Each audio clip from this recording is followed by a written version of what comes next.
Welcome back to another episode of Half a Clue Movie Review. Oh yeah. Oh wait, I missed that song actually. It was so bad, but anyways, one of the few comments we've gotten on our YouTube channel is like, "Why the bad music at the beginning and the end?" Anyways, I am Blake, and I'm joined by Ron. Hello. Oh, Jason, sorry. And Miles. This week is Ron's pick, so hopefully it's better than Master and Commander. So, Ron, what is your pick for the week? It's Akira Kurosawa's High and Low. Oh Fun. my God. Yeah. And if you don't mind me asking, why this movie? I was just like in a Kurosawa kind of mood recently. I just really felt like watching one of his movies. I don't know. He's one of those dudes I constantly return to. Why this one though, specifically? I watched it a few years ago, and it's just really stuck with me. And for a minute, Ran was the kind of the one I returned to a lot, and I just really felt like watching this one again. I don't know what exactly. I can't really pinpoint exactly what it was, but it just popped up in my head. I kind of noted it down. I was like, I think I want to do this one next. I will say that this movie, it really seemed outside of Kurosawa's wheelhouse, in terms of like, it wasn't typically like the type of story that he told, which I thought was very interesting. Well, or at least the ones I know. He might have had other movies that I don't know about. Like this, I didn't know about until I saw it. Well, it's like he does. He's most known for his samurai films and stuff, but he does actually have like quite a few like modern day, but the 40s and the 50s and stuff films, which I haven't seen actually. I think this is the only one I've seen that's like modern day, but he has a couple other ones. Like if you like this one, you should probably check out Drunken Angel. Stray Dog is a big one. That's where Toshino Mifune is like a detective. Ikuru and The Bad Sleep Well. All of those have like I've heard nothing but good things. Like pretty much all of Kurosawa's movies. And I actually do really want to go down that rabbit hole. This is a little off topic, but have you ever seen Dreams? No. I want to watch that. That's like it's like I want to go. I want to see it. I want to see more of his stuff. It's infectious. I think once you watch one, you get that itch. I kind of want to watch more of his films now. This is me and Jason's first Kurosawa movie somehow. Yeah. I don't know how we've gone this long without ever actually watching one, but here we are. Yeah, and I agree. I definitely want to watch more of his shit. Yeah. Because this was fucking awesome. I love this movie. All right, Ron, you're the neighbor historian. What's the history? All right, so today... History us up. Yeah. So today we're diving into a true cinematic gem, High and Low, directed by Kurosawa. Now, when you hear Kurosawa, you're probably envisioning epic samurai films like in Seven Samurai, Throne of Blood, or Ran. But here's the twist. Kurosawa wasn't just the master of epic historical battles. He could also craft a taut modern-day crime thriller that'll keep you on the edge of your seat. I said that weird. Edge of your seat. Yeah. Enter High and Low, a slick urban police procedural that seamlessly blends nail-biting suspense with profound social commentary. Let's get into some essentials about the film.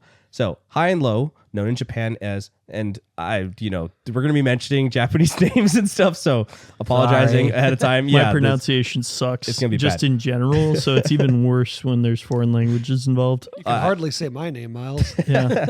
Balake? So let me get a crack at this. So the Japanese name is Tengoku Dojingoku. Sorry, that was like, So which translates roughly to heaven and hell. It's a loose adaptation of the 1959 novel King's Ransom by Evan Hunter. Kurosawa was deeply influenced to write High and Low after a friend's child was kidnapped. This was like apparently it was like a big thing at this time period. There was like tons of kidnappings, and they even mention it in the movie that like the punishment for it was like 15 years, which they were like it's way too soft. And Kurosawa was like also like mad about that. He was like that's bullshit. And apparently after this movie, it also helped a movement to harshen the punishment. So, hopefully there'd be less kidnappings. Well, and maybe change some of those rules so that like, because they were like, oh yeah, it's not extortion if it's not your family. And it's like, what the hell? Yeah. It's that's pretty stupid. yeah. It's like I think he said that he liked the idea, like from Kurosawa. He said he liked the idea that blackmail is possible regardless of who's kidnapped, and that was a brilliant concept. So he borrowed that concept alone because the movie is actually pretty different from the book, from what I understand. So in the real life event clearly shaped his emotional undercut of the film, which combines with tension of a kidnapping with a keen examination of social and moral divides. So, whether you're a fan of crime thrillers, Kurosawa's unique vision, or simply great cinema in general, High and Low is a must-watch. And with that, let's get into the details of the film, exploring its themes, its characters, and the unforgettable cinematic moments. All right. So, there is a lot of stuff to talk about. Like, do you guys want to just start off with general, like, your initial impressions of the movie? Yeah, that works. So like I said, I've seen a lot of other Kurosawa films, but all samurai films, right? So this is my first like modern Kurosawa film, and I really appreciated, and I thought it was amazing how the first 50 minutes of the movie seemed like they were kind of a movie unto itself, all taking place kind of in one location. I thought it was brilliant how he was able to hold my attention for so long, tell such an in-depth story in one room, basically. Oh, right? Yeah, I thought the whole movie was going to take place in that room, and I was fucking fine with it because it was like so engaging the whole time. And remember what I said, what I thought they might do? Yeah, and that almost happened. Yeah, I thought that was going to happen. I said it'd be really cool if the whole first half is in this room and the whole second half is from like the kidnappers' side. Oh, that would have been awesome. Yeah. And in the low, it starts out at the high. Well, I mean, they kind of still did that because he was on the hill, and overlooking. And so they did, they started out in the high area for that first area. And then they moved to the low. Honestly, I do think that when you mentioned that the original title was Heaven and Hell, or at least that's what the translated title would be. The Japanese version. I would have liked that better as a title for this film, I think. I think High and Low works really well. Oh, it works, but like Heaven and Hell, I mean, like it's, I don't know. For me, that just feels like a better description of this film. It feels like it fits the film better. Why don't better. you write him a letter? Yeah. Is Kurosawa still kicking? No. Okay. No, he died, I didn't think so. Yeah. So I can't write him a letter. Jason, what is the state a letter? Your initial like thoughts? Well, yeah. I mean, I kind of got into it a little bit, but like, yeah, just sitting in that room for like, I paused the movie once they hit the train, and I was like, okay, 55 minutes in, we have left this room. Yeah. Because like I genuinely thought the whole movie was going to be there. But then also once you leave it, you're on that train and it's moving and it's fucking fast paced and it's intense. Like that whole sequence that's my favorite sequence in the movie is like it's just really tense, really suspenseful, really good. Some of the behind the scenes stuff on that is pretty crazy. So Kurosawa did not want to shoot the train sequence on a stage. Because he explains it where basically when you're moving on a train and there's so many little details that like reflect off of the various surfaces, and those details are lost, and you can just feel the difference that, the movement, the everything, the stuff passing by. So they, to prepare for that, they set up, I think it was 9 or 8 different cameras. I should have wrote that down. But inside of the train, and they shot the entire sequence all at once. Damn. Oh, that's awesome. And then they just cut it up afterwards. And they said a lot of this film actually, because Kurosawa was like, he's basically like the Japanese Kubrick, where he was famous for being extremely detail oriented, like really particular about what he wanted, and kind of hard to work with. And this film was his biggest budget at the time, and so it was rough.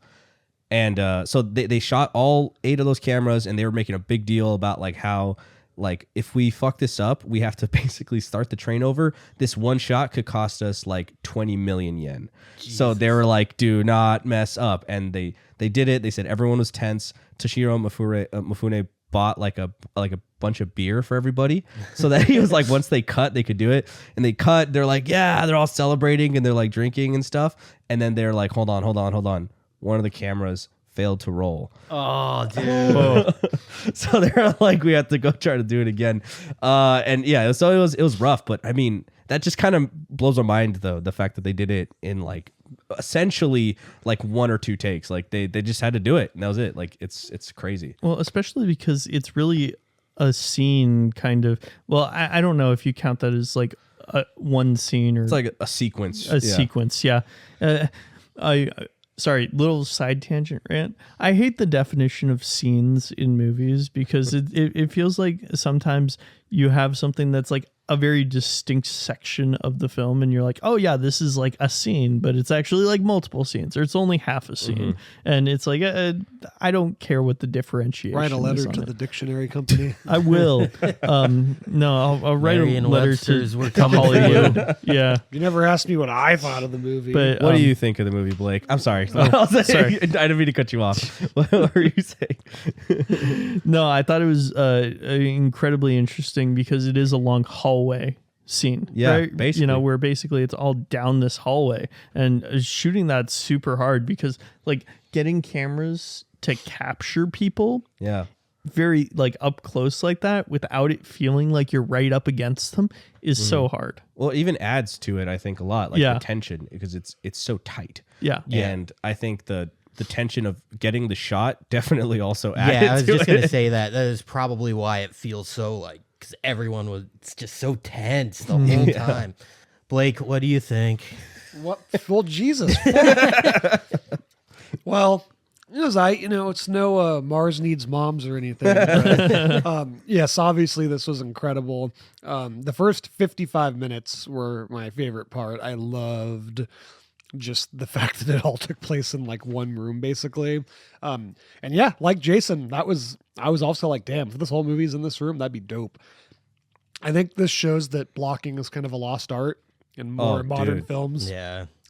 You know what the first 55 minutes reminded me a lot of, Ron? Kind of Rope? reminded me, yes. It reminded me a lot of Rope, just people talking in a room when it's very intense and like just expert blocking. Lots of long takes. Yeah, it really, I said that to Jason. I was like, you guys want to watch Rope after this? And Jason's like, no. I get it. It's like it's like Yeah, it was 2 a hours. lot of movie. But it was great. It was incredible movie. It's also very interesting that it really is a 2-part movie, right? Essentially, yeah. Yeah, where you after split the it. train sequence, it really hard splits at that point. And it's like it's a completely separate movie. They could have ended it with the train sequence, and that would have been a very good movie, right? would've been- And they could have had another movie Yeah. that's a sequel High and Low that would 2. also be a very good movie. Or the first one's high and the second one's low. Yeah. No. Yeah, I would have left a high, lot too of low. strings, I guess. Yeah.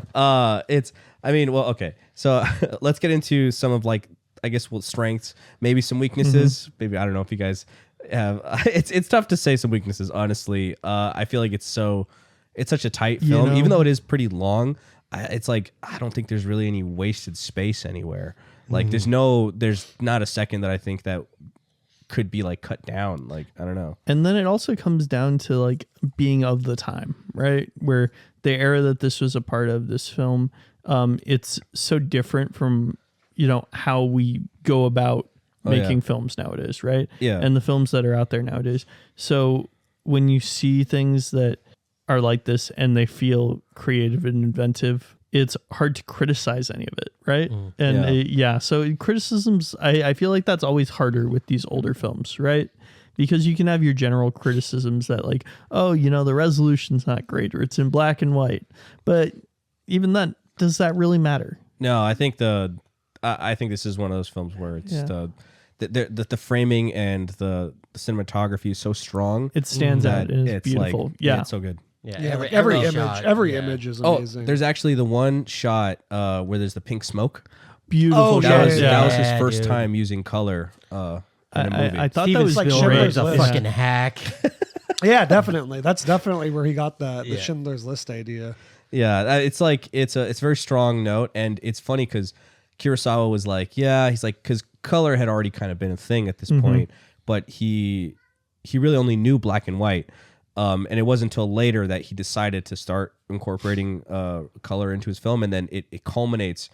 If you watch the movie Ran, where he just it's so crazy. Like you can't. There's so many directors that I think that like would struggle with that that shift. But I want to do Ran eventually. I think I'm definitely going to do that at this totally point. Down. But it's where he's like, I'm going to do color. It's like, I'm going to fucking do color. Like it's awesome. No halfway. Yeah, no, for real. But the pink plume of smoke, I think that's just beautiful because it really, it circles back to, that halfway point of the film. Yeah. Right. And kind of piggybacking off that, I think that it was a great choice to have the character be the main character be like a working man.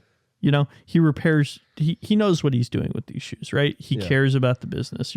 He's like, I'm going to do this myself. I'm going to make sure that this is perfect. And it all ends up paying off in the end. I love the line where he says, "It feels like I'm starting over already." Yeah. Yeah. So good.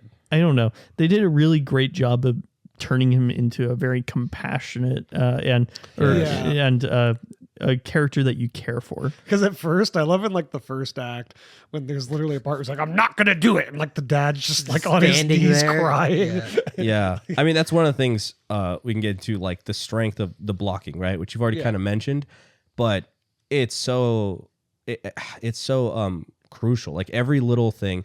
So the way they shot this was with CinemaScope, which is used like long, wide like lenses and everything, usually for like big landscapes. But he used it inside that room, and it adds this extra dimension of like it can really broaden out the space between the characters, really just kind of underlining that, and also really compress it and like kind of stack the characters so really kind of you feel like when Gondo is like he's like looking, he's like kind of trapped himself in the corner because he just doesn't want to make this decision, and the father's just kind of looming over him. But because it's like, how can you not, like you're always reminded that he's right there in that same space. Yeah. There's one moment where he's like chasing him around the room, just begging him, and he's like trying to find a way somewhere to go, but he can't find anywhere. He like goes to open the window, he's like, fuck, I can't open the window, and he's like just basically running from this poor man who's begging for his son's life. It's very sad, but so fucking good. And I like that. I like that Gondo's kind of an asshole in the beginning, and like we slowly start to like him. Yeah. That's a really, I don't know. This movie's like, the writing is incredible. Oh, well, 100%. I mean, like even from the beginning though, you can tell that Gondo, he's an asshole and he's strong-willed, but he cares about people, right?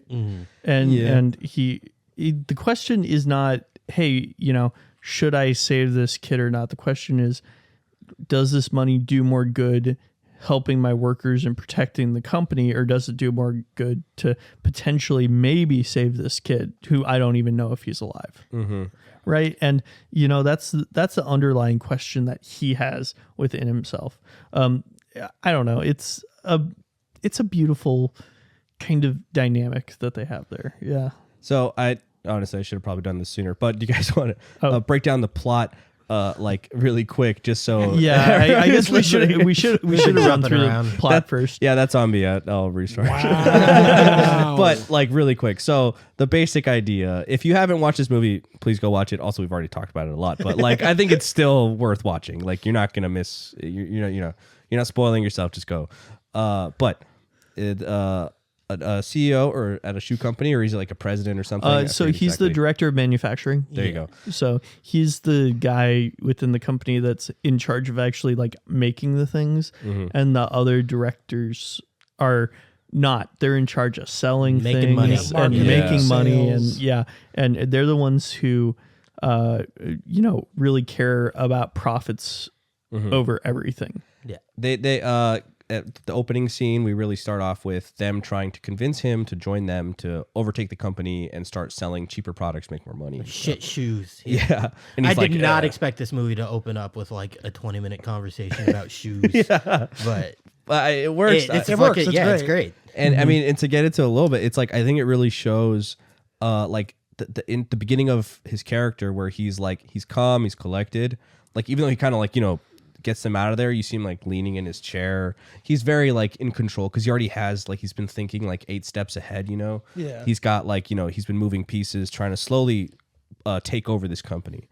Yeah. And then eventually that's what throws everything on its head when he gets a call telling him that his son has been kidnapped and, demanding like a ransom. And that just completely flips the shit, and suddenly this man is like lost all control. He doesn't know what the fuck to do anymore. Which I think is like the perfect kind of red herring too. Yeah. Yeah, to a certain extent, because pretty much the entire movie I was just suspecting like these guys put the kidnapper up to it. You see, I did it because I thought it would be. I thought it was a red herring because it just seemed too obvious. Yeah, but it just like felt so right, and the suspicion was just it was so well informed, Yeah. And then then we find out that it's not his son, because immediately he's like, it doesn't matter what it costs, like I'm getting my son back. Mm-hmm. And then that question becomes a much harder moral dilemma when we find out that it's actually not his son, his chauffeur's son. And not only that, but like this would bankrupt him. This would completely ruin him. Yeah, this happened at a real bad time. It's like the worst time. Worst possible time. So that's pretty essentially it. He's just like, now he has to decide whether he will or won't do this. And then the rest is the crime procedural, where it's like, the hostage situation. And then it becomes down to like hunting down the criminals. And it's both these parts, both halves are so good. They're very different, distinct. There's so much different energy in them. But I love the second half. My reviewing of it. It's just so good. It's like there's so many different moving pieces, because once we're out in the world and we're in the low part of we really see the struggling, like the seedy, like drug dens and everything. It just has such a grimy feel to it. This is gonna sound really, really weird. The second act of this movie, when we're jumping from the police, the press, all that. I don't know why. It really reminded me of Willy Wonka. For the first half, the first half of Willy Wonka, where it's jumping around to the press and I don't know why it reminded me of that. Well, I think that comes down to a lot of the characters. They don't really introduce them; they kind of just jump right into them, doing. But you stuff. guys have seen Willy Wonka, the OG, right? Yeah. I don't know, just the whole when we're jumping around from different bureaucratic things going on, that it just really reminds me of the first half of Willy Wonka. Okay. Also, I will say bureaucracy is too good in this movie. The police are too good. The press is too good. The people are too good. In real life, that's, I don't know. It wouldn't be this good. That's Japanese efficiency right there.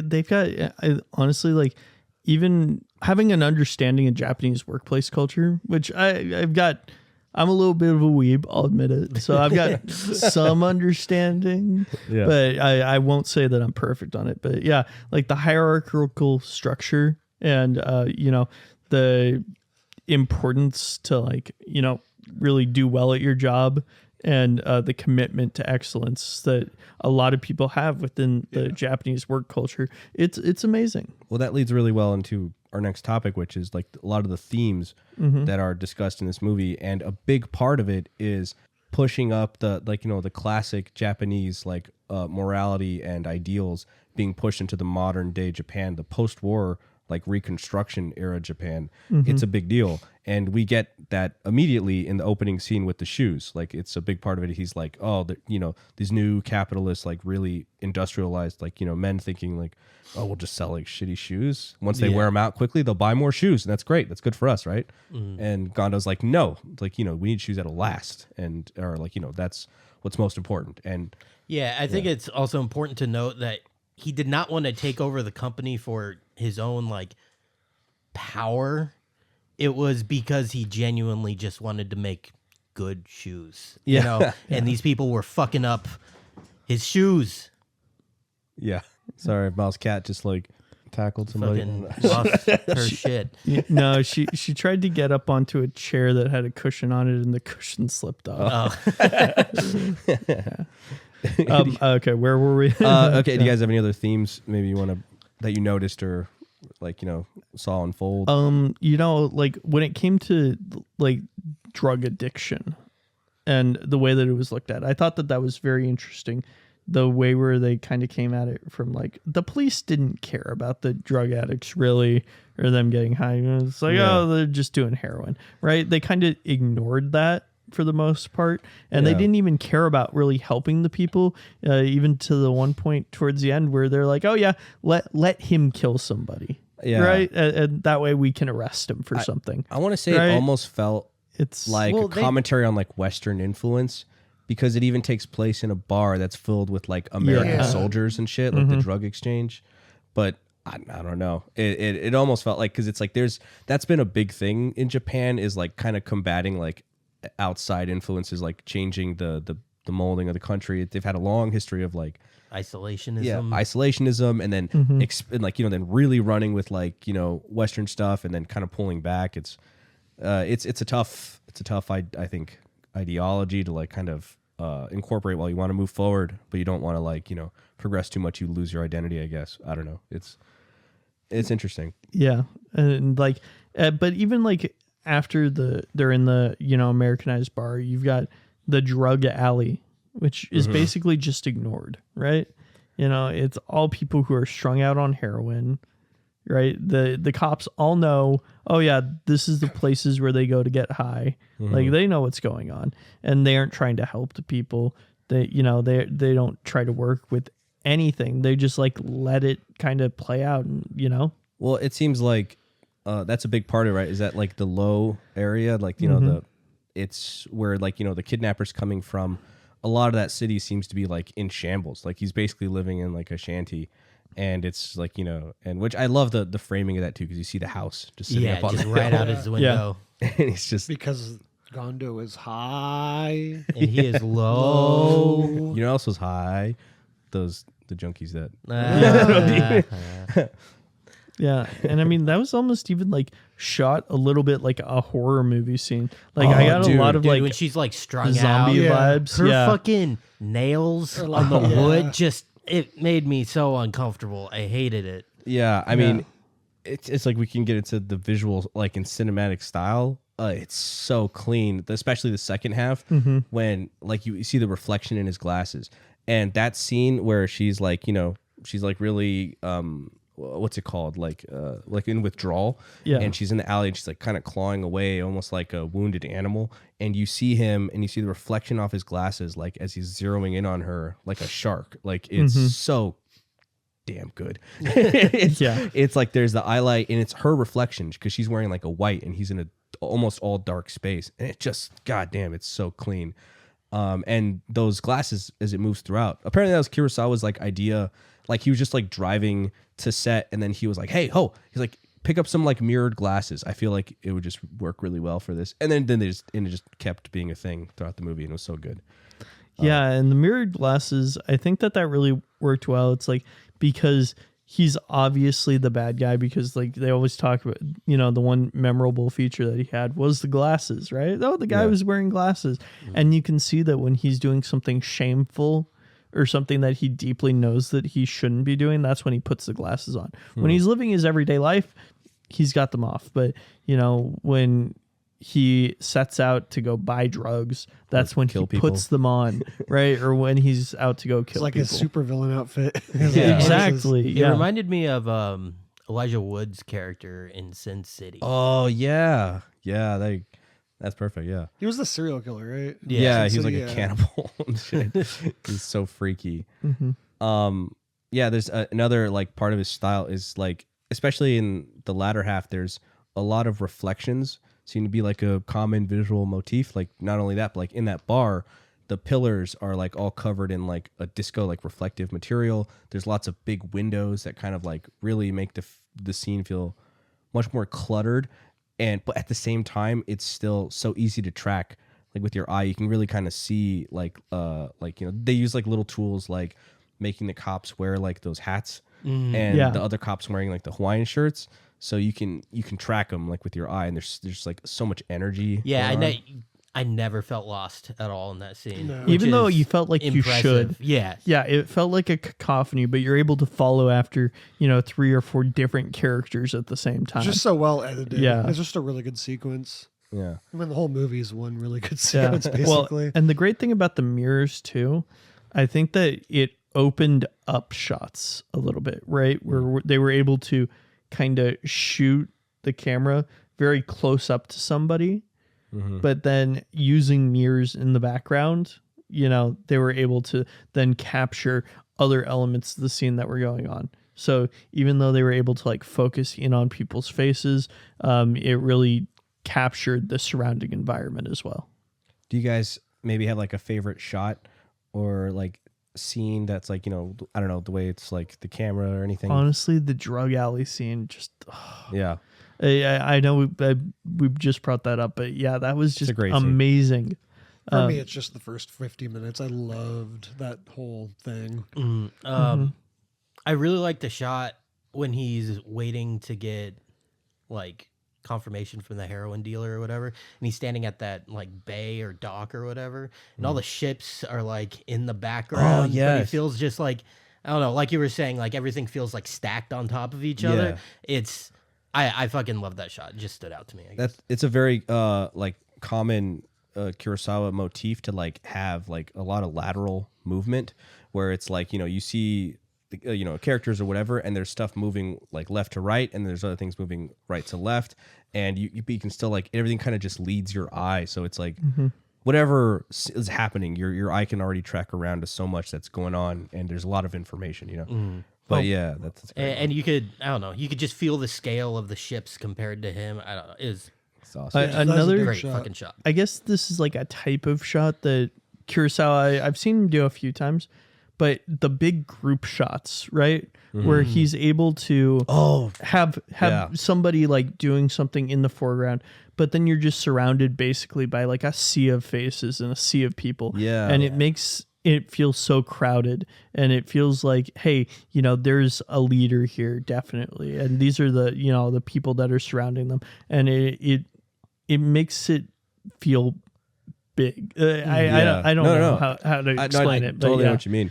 There's also that one shot that I really liked. I forget what the head detective said, but he said something that got like all the cops like ready to go. I was just and about to mention that. all of them just stood up and they're like, "Let's fucking go!" I was just like, "Yes, dude, let's fucking let's do this." And like right before that, there's like when they're just kind of going through all of the evidence that they've collected, and one of them says like, it's like, all these cars reported missing. One of them kind of matches our color, and it was stolen the day before the kidnapping. And then everyone just like stops and like turns and looks at him, like, and you see like before that everyone's like fanning themselves, everyone's kind of like looking through their papers, and then just like the crowd reaction. It's so good, and immediately it's like, oh shit, like you don't even need subtitles.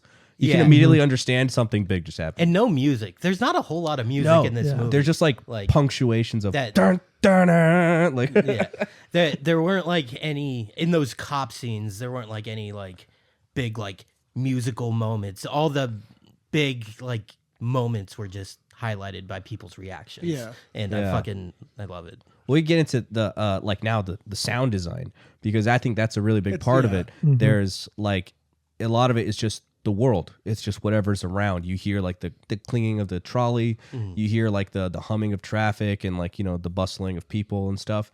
And like even in the opening house scene, they're up there. Like when he opens the window, it's you hear the wind really blowing in, and then he closes it, just silence. It's like just how cut off I think and like separated he is from the rest of the world. Yeah, the rest of it.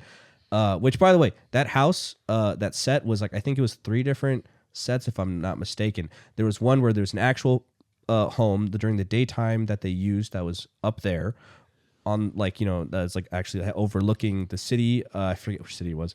And then for the nighttime scenes, because they didn't like how it looked, they created miniatures all outside the windows to create like the lighting effect of the nighttime and everything. Wow, so that's all cool. Just like a giant miniature city. But it's like crazy orchestration. Like even during the day, they had like dudes like, or at dusk, I think they had guys like way out, like miles away, crossing a bridge, and they strap like these giant spotlights to make the headlights to look right from like miles away, and they're like walking in and because it's all big long takes and everything, it's crazy tense, the scenes, everything's like crazy, and they have to coordinate with just there's so much going crazy on. Detail. It's crazy wild. Detail. Okay. Yeah, I don't know anything else like at least sound wise that stood out to you guys. Something. I mean, sound plays a pretty important part, right? Because when they're analyzing the phone calls and everything, it's how they determine where the drug den was, or the place where the accomplices were at. Sounds good. Yeah. Well, no, I think that was like kind of great that they were like, oh yeah, let's go ask these train operators, And Oh, it's that train operator was like the best He's character awesome, in the movie. He was so excited to talk about him trains. and the trash guy. Yeah. The trash burning Yeah. guy. I like how Tin animated. doesn't burn. I like how animated a lot of the side characters are. Oh yeah, it's like you could see a whole other story going on with all the little minor characters. They just make one appearance and it's already like They're all very memorable. Yeah. I don't know. It seems like for those smaller characters, this was before the modern time where a lot of our side characters are very muted, very much they lie in the background. movie. But I mean, but you see that so much in movies nowadays. But just it really feels like these guys, were allowed to kind of go all out. We make a drinking game when Miles says movies these days. Yes, I mean everybody would We're get not trying to shit kill faced, anybody here. but yeah, I'm sorry. I just despise modern cinema sometimes. Well, It's unfortunate. Do you guys want to get into the performances? Do you guys have any performances that you I particularly thought the loved? villain was great. I don't know his name. I'm gonna be honest. I'm terrible with the names. These are some of them pretty tough names. Well, you all know who I'm talking about when I say the villain. He's great. I like that. I really like that last scene with the two of them. Oh, yeah. Which definitely inspired the Batman, by the way. 100%. Remember, I even said that when we were watching. I was like, "This is the Batman." Yeah. I like that you kind of like feel for him at the end too. Like he's this awful, nefarious person, but also you can't get it. Like it sucks. Yeah. That scene's so great of them just sitting there and talking to each other at the end. Him just like shaking, and he's like, "I'm not shaking because I'm scared." It's just because I'm not in solitary anymore. Yeah, Yeah, he's like, I'm just like, I've been really fucked up here. No, that's a great one. I love the bald detective. I think his name was Boston. Yeah, Yeah. Boston. He was awesome. He was my favorite character, aside from like Gonda. yeah. He's just fun. He's always just like in the mix of things, everything that's happening. Well, especially because I feel like his character developed along with our perceptions of Gonzo in the movie, right? Yeah, he was very much like this fucking asshole, blah blah blah. And then he says later, like, I kind of respect him now. It's a moment when like Gondo like runs and like hugs Shinji, like he's like crying, and then he just like turns to the camera, just kind of wipes a tear. Yeah. He's like, and everyone looks at him like kind of in shock, and he's like, like I'm fine. Like he's great. He's actually originally a theatrical actor. I think this is like one of his first really? films. And he had such a tough time working with Kurosawa. He asked his character to be killed off. He's like, look, can you just like kill me? I just don't want to be in this anymore. Miles, do you have anyone in particular? That's a tough one. I will say the assistant, I think, was a very good character in the first half of the film. Yeah, I think Right. he's understated. Like, Yeah. he's there. He's He's there. such a He's piece in the of shit. background. yeah. and he's very scummy and underhanded, and you can see that he's part of that corporate culture of I'm going to follow you to the top, right? And he's immediately willing to jump ship when he sees his the rungs on the ladder above him falling. Right. And he's like, nope, I'm going to just move over to these guys. And it really feels like those corporate betrayals that really do happen. Yeah, he really captures that like sleazy corporate dude like so well. Yeah. And it's like I kind of sympathize with him a bit because he's just like, shit. Like I really dedicated like almost 10 years to this dude, and now it's like it's all going to go downhill. But at the same time, it's like, I don't know. He just had no sympathy for the situation or empathy. I like how at first he was totally with Gondo too. He's like, "You heard?" He's like telling his wife, "You heard him." Yeah. And then he's just like also keep like as soon as Gondo's like, "I can't do it," and he's like, "Sweet," and he's like ready to run out. And he's like, "Wait, hold on." Which I don't know if it's cheating, but Gondo, I think Toshiro Mifune is so damn good. Yeah. I love the scene after he's still struggling with, really deciding whether he's going to do it. He already said he's not going to give him the money.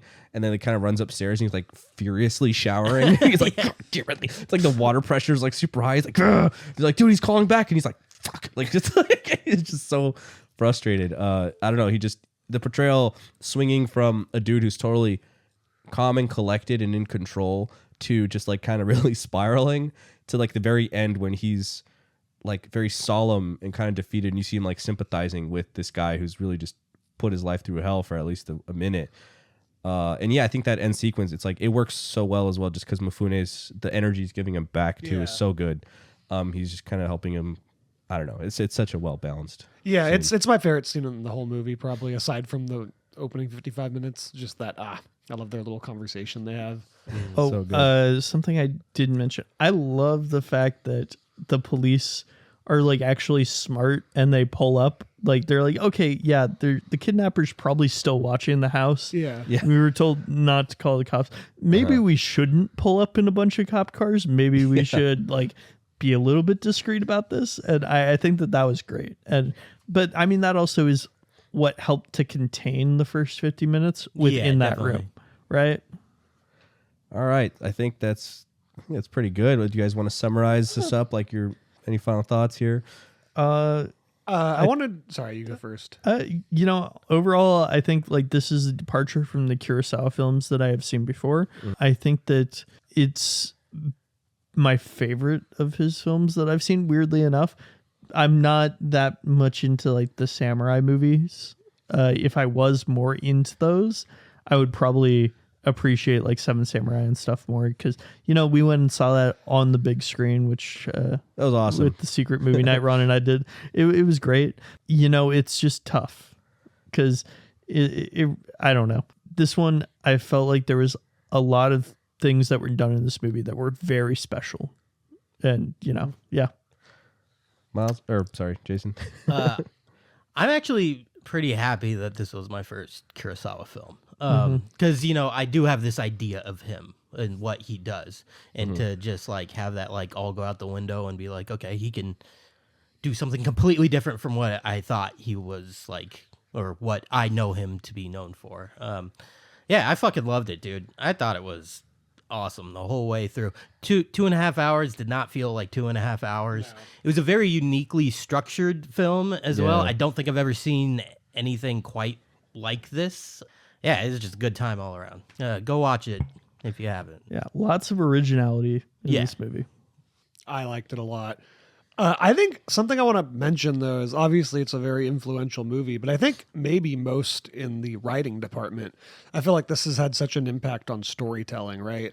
This is a kind of story we see a lot now. This is almost like the first Eat the Rich movie in a way. Like, it's like definitely an early one, but, us thinking about tons of other modern movies like The Menu and like Parasite. Parasite's a big one. Yeah, Parasite, The Menu.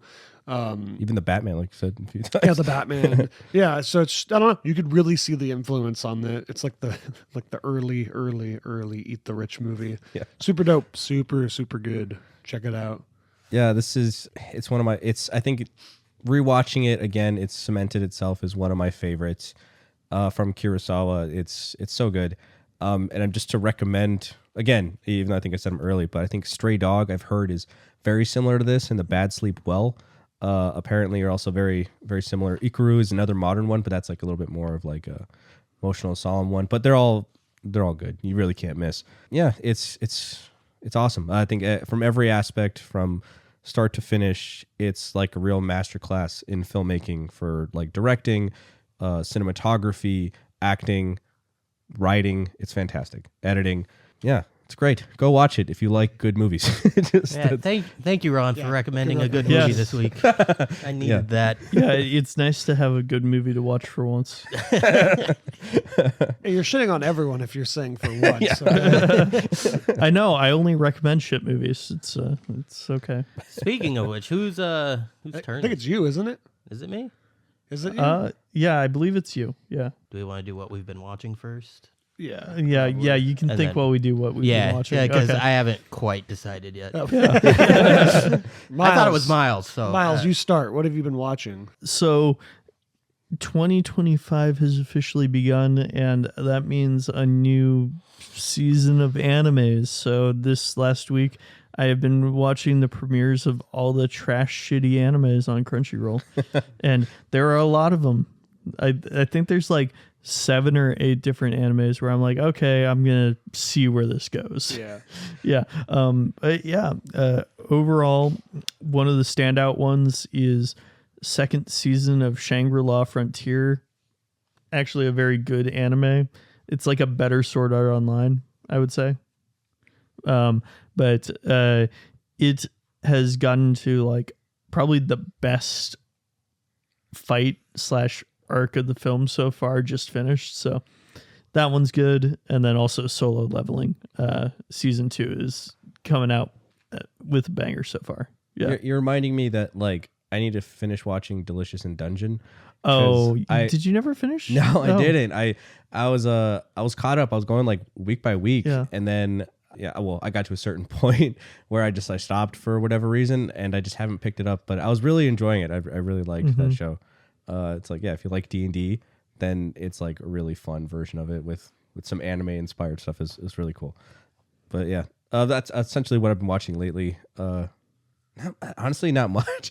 I'm thinking about it. I've just been like rewatching stuff. Like I just kind of got back into The Office just because that was like that's my new comfort show at the moment. Just kind of rewatching The Office. I'm like season 3 right now. Jim just started working. That's where it all goes downhill after that. Really? I think the first 3 once Jim and seasons are really Pam good. get together, that's when the show starts to decline, in my opinion. I think that's that is fair. season 3, right? Is it? No, season 3 is Rashida Jones just showed up. Oh, okay. Yeah. Yeah, so they're still trying to stretch out that romantic tension still. It's also when Ed Helms shows up, I forgot how deranged he was like immediately. He's a fucking maniac. Doesn't he dude. like punch a hole in the wall or something? No, not right the away. stapler? It's- He does the parent prank on him and he puts it in a stapler and he like loses his shit. He's like, I need to find out who did this right now. And he like kicks a trash can and Jim's like, holy shit. And like the Office is playing Call of Duty. Yeah. And then he's like, they're yelling at Jim for like not being good. And he's like, I'm going to kill you for real. And he's like, okay. It's great. Yeah. So that's up to me. That's what I've been watching. Jason, what have you been watching? I really haven't watched much. I watched episode 3 of The Penguin, which is my favorite episode to date. It was fucking awesome.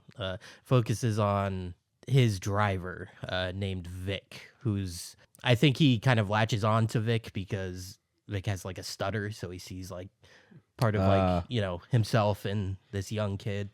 And I don't know, it's just a great character episode for him. I am really enjoying that show. It is fucking I feel like it's top come up tier. every single week for the last 6 Yeah, weeks. Someone like, else is watching I was it. watching that too, but I really like how they gave him like that waddle because he got the club foot. Mm-hmm. And that kind of being his name for the penguin besides his face. Yeah. It's like, I was like, oh, that's interesting. I like that kind of angle to it. It's, yeah. Yeah, no, highly recommend The Penguin. But yeah, I just bring it up because it's the only thing I watched this week. I haven't really watched any movies, but I've been watching Dexter Original Sin. I feel like I've been consistently. I feel like Dexter's come up like every episode we've ever done of this podcast. That's fair. Well, I mean, right now it's relevant, right? There's a show out, Unfortunately. and there's going to be another show out in the And then another show and out. there's going to be another show out. There's 3 Dexter shows in the production age of right Dexter. now. We might need to put a moratorium on Dexter talk at some Yeah. point. Yeah. It's got to go the way of Star Wars. I kind of Yeah. want to. I kind of want to talk about Original Sin really quick though, because it's. Is anybody else watching this? No. No. Why? Why? Why would we? 'Cause I don't fucking care, man. Well, it's not very good, but but people love it. It has like a Yeah. super high rating on Really? on IMDb. That's A surprising. lot of the people I've talked to IRL seem to love it. That's in real life for Yes. folks at home who don't know. Yeah. A lot of people seem to really like this show. I don't think it's that good, but I'm enjoying it. I've come to realize my biggest problem with this show is that it's trying to be a prequel when I think they should have just made it like a remake. Because I actually really like the new guy they got for Dexter. I think a lot of the casting is annoying to me because there's a lot of imitation. It's a lot of like, holy shit, does Batista like really just never change his style for 15 years? Like all of these people just always worked here and they've always did the same things. But It doesn't sound like you enjoy it based I on said your complaints. I I was said gonna I'm say, do you really think you would have liked it more if it was a remake? yes, and I'll tell you why. It's because the highlight of the show, the one good thing is I really like the actors they got for Dexter, Harry, and Deb. I really like them because they're not doing like imitation. They're kind of like doing their own thing as opposed to the rest of the cast. And the reason I wish it was just a remake is then you could like, you're not chained to like what they can and can't do, right? Like they're already trying to do crazy shit. And I'm like, I don't buy it because I don't think like there's like, for minor spoiler alert, like Dexter like M99's like Harry and like takes him to his kill room. And I'm like, What? This is to like prove, to prove a point. To prove Blake a point. likes this, and I think it's fucking stupid. It's to prove this a is point. awful, dude. It's to prove a point. And I like that scene, but the problem is like I don't buy that Dexter would have done that to Harry, you know? No. But if this was just a remake, then it doesn't matter, right? Because it's a new dynamic that they have, a new which they do interpretation. kind of have a different dynamic than the original. Yeah, show. you're saying it works for this version. It of works these for this characters. version of these characters. The problem It's- is these I characters. haven't seen it, but like to me, that sounds fucking stupid. So it's Dexter's originally based off a book series, right? Yes. Like, do you know the books? I forget. I've read the first two. They're not like amazing, to be honest. Okay, because I was gonna say, would that be a thing where it's drawing more from the original shit, like trying to do something like that? Not or- particularly. I mean, the first season is basically just the first book, like stretched out into a television series, and then from there, they pretty much have never really followed any of the books, which is not bad. Like the third book famously is awful. There's like I think the moon talks to Robo-dokes. Dexter or something. There's like ghosts in one of the books. I don't know. It's I weird. mean, there's ghosts in some Interesting. of the seasons of the TV show. They're not ghosts though. They're just like I mean, It's some of my favorite stuff is like shows that aren't supernatural that kind of slip in like possible supernatural elements, but they leave it to you. They're not just like, like I don't know, you're not watching The Sopranos and like a ghost is like, whoa, like comes out. But like even in The Sopranos, there are possible supernatural elements to it, but it's so like they're very quiet and understated, and you're like, Wait, holy what? shit. Yeah, like if The Sopranos, there's little moments where it's like you could argue that we're like, is that supposed to be like a spiritual thing, or like, is that supposed to be like God or the devil, or like there's like especially like dream sequences in that show. I don't know. I'm just saying like there's a way to do it that can be really good, and there's obviously not. There's like I don't know. It's not like having a like Dexter fight like a literal demon or something. But I mean, like I don't even think Dexter's a little bit supernatural though. He has his, the whole ghost dad thing. But that's, yeah, I know, but I'm just saying like they could in theory. Like, Well, I don't doesn't know. it go like off the rails in the books? Oh yeah, like it does get there's like literally supernatural shit. Yeah, right? there's literally ghosts in like the third book. I Robo-dokes. think Robo-dokes, the ghosts. I think there's like a cult that like worships like. I think in Bay one Harbor of the, Broacher? no, so in one of the he's not called that in the books. In one of the books, I haven't read it, but from what I understand, like the Dark Passenger is literally like a demon in that book, and there's a cult that worships him. So they like try to find Dexter because he's like the champion of this like entity. But then I think the next book like just ignores that because they were like, That sounds kind of call. off. Like I kind of wish they'd just gone more in that route. Just be like, yeah, just You go off know, the rails a bit. this is Fuck what it. I mean. Just do a remake and then you can do shit like that. Why Yeah, not? maybe in like 10 years. Don't. Go nuts. I just want them to- probably already in production. You know what? I hope Yeah. they do. I hope they make this one season and it's fine and dandy and it's their little prequel and then Clyde Phillips goes, you know what? Fuck it. Let's do the Ice Truck Killer and Trinity in the same season. Like who cares? Like why constrain yourself to something when you could just go nuts? I don't know. Maybe watch it though. I'm having fun watching it. It's not amazing, but I can't do it. I do like the new Dexter actor. I think he's pretty good. See, I didn't like it. I watched like half of 2 episodes. I like tapped out of both, and I couldn't get into it. I couldn't get into him as a Dexter, but maybe he gets better. Anyway, yeah. Anyways, Jason, what would you like to pick for your movie? We've been bashing Ridley Scott quite a bit on this okay, podcast. okay. So I want to pick one of his more understated films, Where are you going? Matchstick Men, starring Oh, Nicolas Cage, right? yes, Nicolas Cage. I've never seen that one. Yeah, It's- neither have I. It's a movie I really liked when I was younger, and like it's totally not what you think of when you think of Ridley Scott. It's kind of like this drama comedy, and one of my favorite Nicolas Cage performances. I'm excited. Interesting. This Yeah. is one of those movies I've been meaning to watch for a while. I was like think- when we watch movies I haven't seen too. Yeah. Yeah.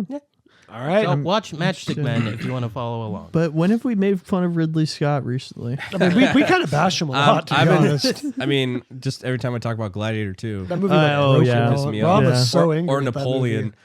God.